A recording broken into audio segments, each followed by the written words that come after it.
Толубай сынчы. Илгери бир замандарда Кыргыз жеринде Жаныбек деген каардуу хан жашайт. Ал ушунчалык каардуу болот. Ага арыз муун айтып кирген кишилердин баарын башын алдырып, каяша кылгандардын баарын орго салдырат. Карапайым элдин арыз муун уга турган эч ким калбай калат. Ошол заманда Толубай аттуу абдан баамчыл, ар бир айтылган сөздү, болгон кыймылды эстеп калган кыраакы адам болот. Ал кичинесинен эле өзүнүн айлана чөйрөсүнө кылдат байкоо жүргүзүп, андан жыйынтык чыгара билген бала болгон. Толубайдын сынчылык өнөрү эл арасында тарай баштаганда хан аны сынап көрүү үчүн атын сынатат.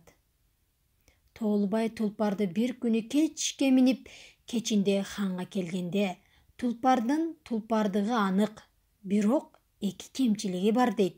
Хан чочуп кетип, ал эмне кемчилик? Деп сурайт. Толубай бир саам ойлонуп туруп, туулганда эшектин сүтү менен ооз антылып, уйдун сүтү менен өскөн экен дейт. Хан буга ишенбей, тулпарды баккан саяпкерди ортого алдырып келип сурайт. Саяпкер Толубай сынчы туура айтып жатканын ырастайт. Хан Толубайдын айтканына анча ыраазы болбой, бир нан бердирет.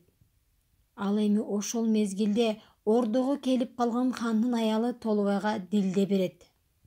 Толубайды дагы бир текшерип көрмөк болуп, хан өзүн сынатат. Толубай аны көпкө карап олтуруп, анын хандын баласы эмес, наабайчынын баласы экендигин айтат. Хандын буга катуу жини келип, апасын чакыртат да сынчы айтып берген нерсени айтат. Ошондо хандын апасы ал чынында хандын эмес, наабайчынын баласы экендигин, өзү кыз төрөп, анын набайчынын аялы менен алмашып алганын, кийин кызын кайра алып бергенин айтат.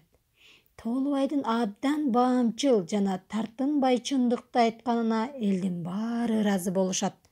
Толубай өмүрүнүн аягына чейин чындыкты айткандан тынбай жашайт.